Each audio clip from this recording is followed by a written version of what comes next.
Don't confuse sex with love.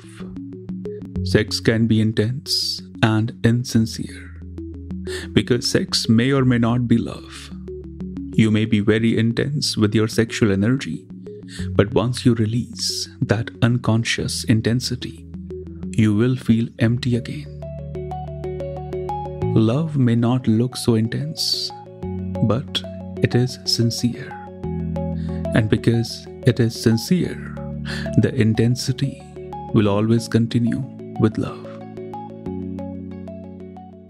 I am Chandresh Bhardwaj, and this is Leela Gurukul.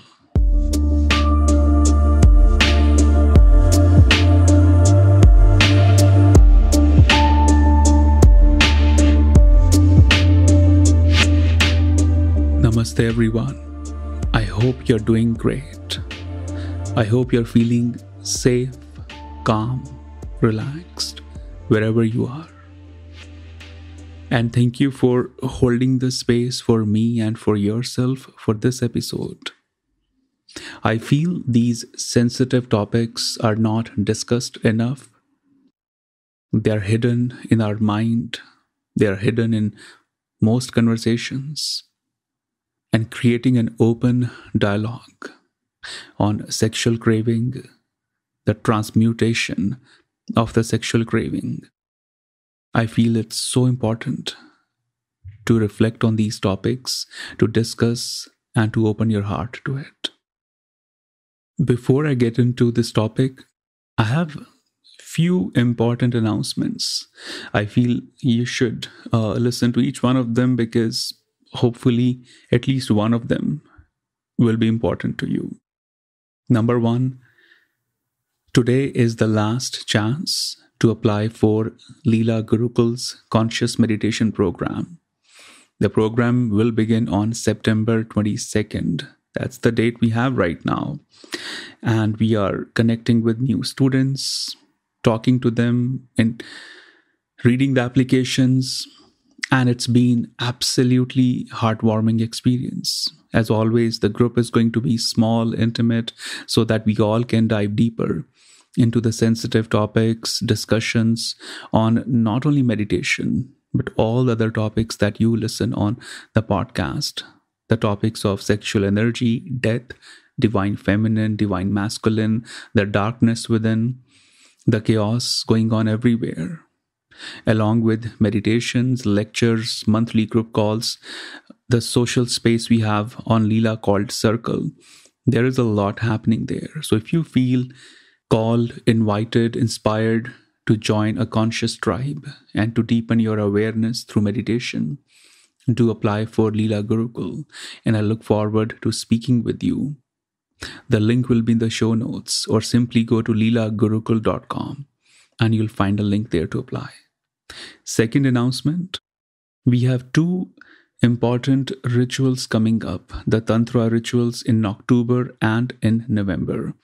The October ritual is Navratri, starts on October 7th to October 14th.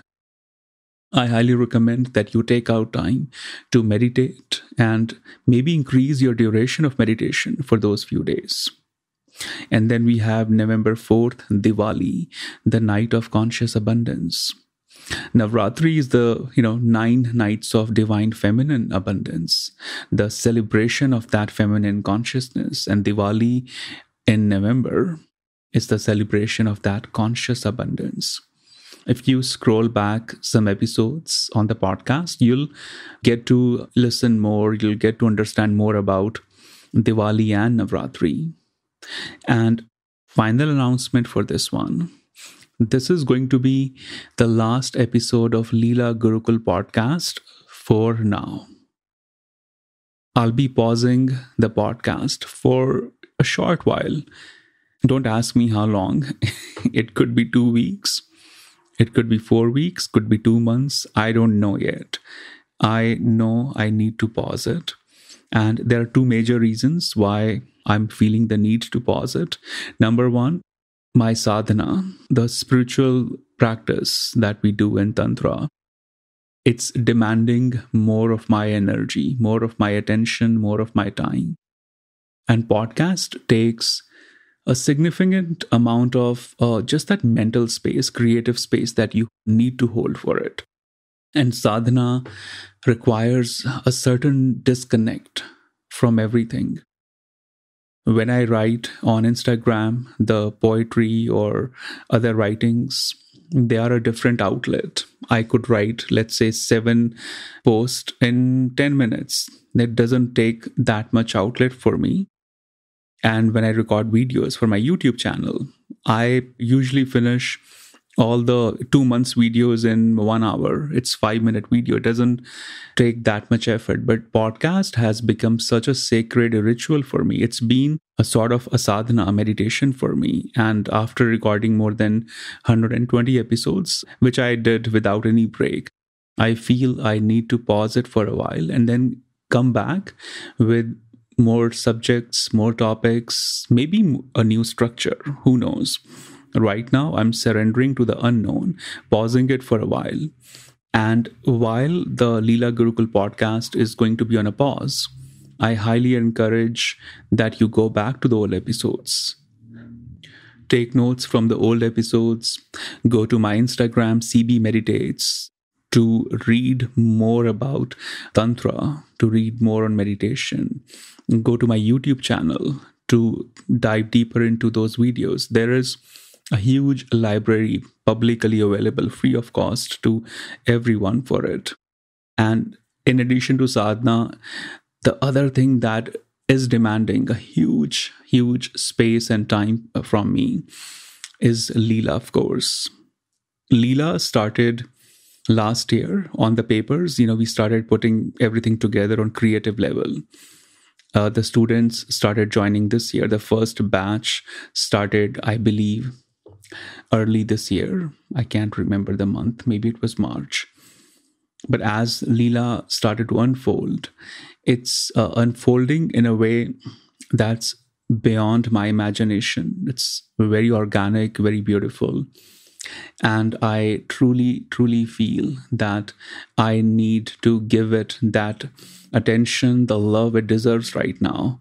Because through the podcast, through other energy outlets, I felt that maybe I'm not able to dive deeper into it on a level I wish to. And pausing the podcast is one of the decisions that I had to take. It's a short, brief pause, and I'll see you in few weeks, as I said, or maybe few months. We'll see. We'll wait and watch. And now let's get into the topic for today. Sexual cravings and their transmutation. What is transmutation, by the way? You'll find many definitions of it on Google. I define transmutation as a way of channeling, as a way of almost putting 2 chemicals in a lab and then creating something really powerful out of it. Transmutation is dissolving of one karmic contract and creating a new force out of it. In a way, giving birth to a baby is transmutation of sexual energy. And this episode is a reminder to understand the cravings and the transmutation, but you should do it your way, not my way, your way. I want to invite you into that space. I want you to show up for what kind of energy, what kind of flow it's demanding from you. And if you're really honest with yourself, you will know that your mind, body, and soul, they have been telling you how to handle that sexual energy. The first step here to understand is the craving for sex should not be judged at any cost. Each time you crave that sexual experience, you are craving the experience of that egolessness, that space where you don't exist anymore. Your physical identity, your religious identity, your family identity, your social identity, none of the identities exist anymore. The roles you have been playing, the drama you have been experiencing, the trauma of it, the pain, the suffering, all of it dissolves. And this is why we get so attracted toward that orgasmic state. This is why we get so attracted, almost obsessively attracted towards sex, because the sex craving is the craving for that egolessness state where the self dissolves. And each time you experience that craving, that's a call to surrender to that higher consciousness. Every craving for the sexual pleasure is the craving for the soul to experience that zero ego state. We talked about center of consciousness in one of the recent episodes. The center of consciousness is where your energy roots itself. For many people, it's the lower sexual chakras. For some people, it's throat chakra or third eye or heart. I won't get into what each chakra means here. But for most people, the center of consciousness is unconsciously built around the sex center and the lower chakras. And what happens when that's, the case? People get stuck there then. So when they experience sex craving, they feel sex is good and they keep having either substances, medicines even, or they keep going for that unconscious call of the body to keep satisfying that craving. Now the problem is they release sex as a sneeze. So when you're releasing it as a sneeze, you release the tension. And the tension will build back again, maybe in few hours, in a day, in a week, but it will build up again. And when it builds up again, you again want to release it. And that unconscious cycle keeps on repeating itself. And by surrendering to this endless repeating, you train your mind and body that this is how I'm choosing to release it. And very soon, the mind, body will believe you, and they'll keep convincing you that yes, this is the way to release it. You either indulge in self-pleasure, you either indulge in mindless, unconscious sex, but you keep releasing it, and you keep filling that tension back. And unfortunately, if around this moment, one of these so-called tantra sex stuff shows up, either in the form of a book, podcast, or a teacher, things will get really messy really quickly, because now you have a spiritual voice telling you that what you're doing is absolutely great. Just bring some more crystals and candles and keep doing what you're doing. Suddenly your ego, your illusion got more power, it got more fuel. And when you get more fuel, what happens? Then you again keep repeating it. This happens to people who get so blinded in that illusion, who get so dominated by that energy of sex, that they don't know how else to handle that energy. And as I said, the mind will convince you that what you're doing is absolutely fine, and you shouldn't be listening to anyone. This is one side of the coin. The other side is very interesting. The other side is the side where, the mind tells you sex is sin. It's not good. Either before marriage or even indulging in it too much, not good. So what happens in that case? You keep fighting the symptoms. So you could be indulging in self-pleasure, you could be indulging in mindless sex, and whenever it happens, you are filled with guilt, anger, disappointment with yourself. And then one day your mind says, because you already know how terrible this idea is, that you keep indulging in it even if you're doing it once in 3 months, why don't you replace it with something? So some people replace it with running or working out. Whenever they feel that sexual urge, they'll start to work out. And guess what happens? Then we have people who are overly exhausting the body by working out too much, because one obsession is replaced with another one. In this case, celibacy is handled in a very terrible way.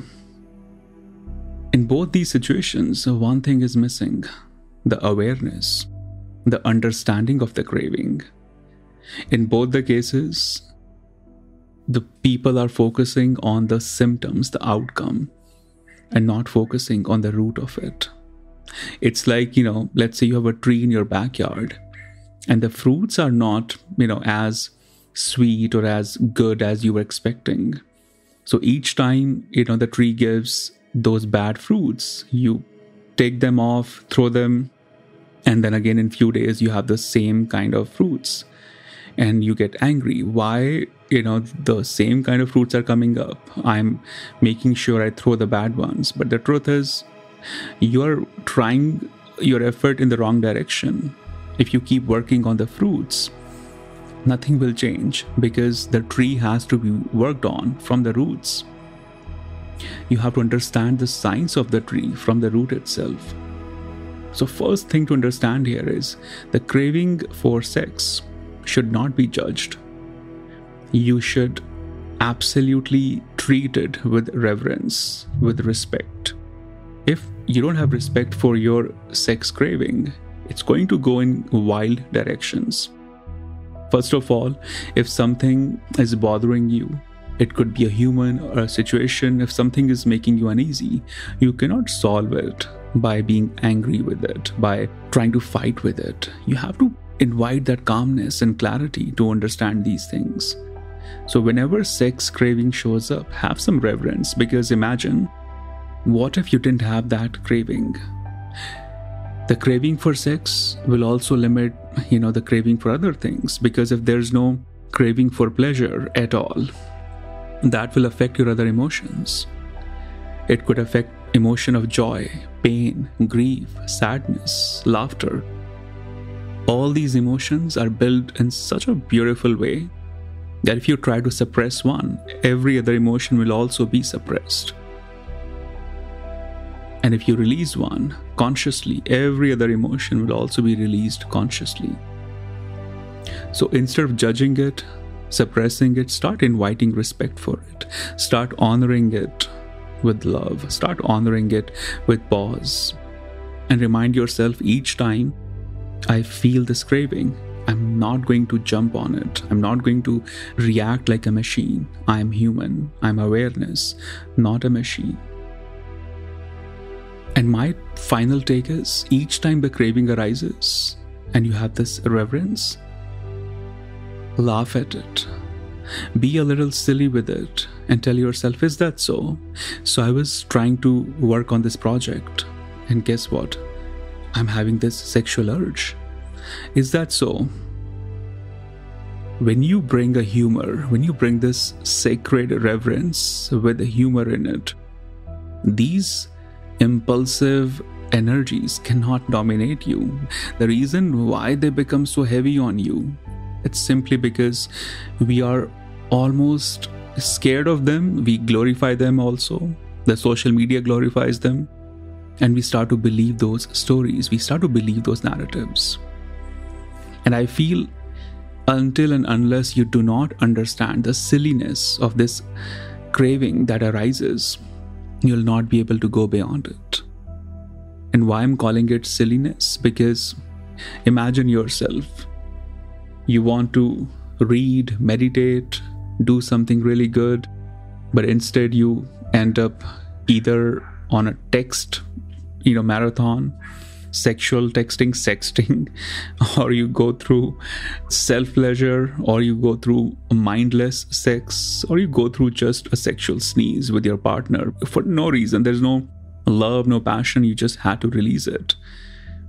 That's the silliness I'm talking about. Start laughing at it. Start being honest with it, that it's silly, so stupid, so idiotic. Because if you do not do that, it will haunt you. It will become bigger than you.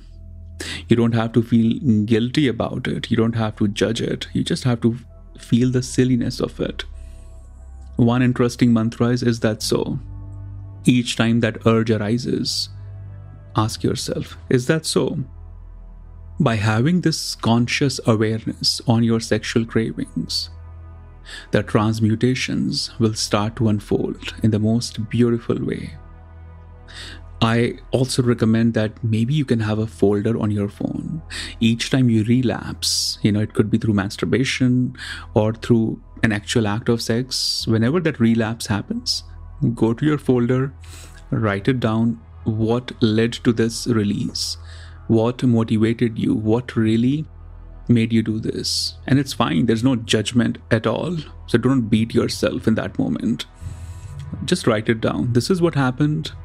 I was bored. I was lonely. I was tired. And I just did this. And this is the date and time it happened. And now I will not release this. I will not masturbate. I'll not indulge in unconscious sex for at least until next 20 days or 10 days or 6 days. Write something, put some deadline into it, because this is now you training your mind and body to handle your sexual craving in a very different way.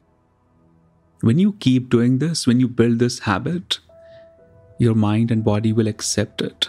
They'll start to honor it. In fact, they'll start to lead you in that direction. So next time you feel the urge, instead of doing what you have always done, you'll immediately think of the phone or writing in it or telling yourself, is that so?